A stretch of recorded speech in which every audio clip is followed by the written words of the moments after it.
2. நீங்கள் இஞ்சி பூண்டு பேஸ்ட் 1 மாதம் அல்லது 15 நாட்களுக்கு ஒரு முறை அரைத்து வைக்கும் பழக்கம் இருந்தால் அதில் கொஞ்சம் கல் உப்பு சேர்த்து அரைத்துக் கொள்ளுங்கள்.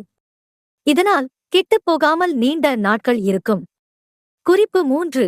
நீங்கள் எப்பொழுதும் மனதில் கொள்ள வேண்டியது, இஞ்சி மற்றும் பூண்டை ஒன்றாக கலந்து அரைக்க வேண்டாம்.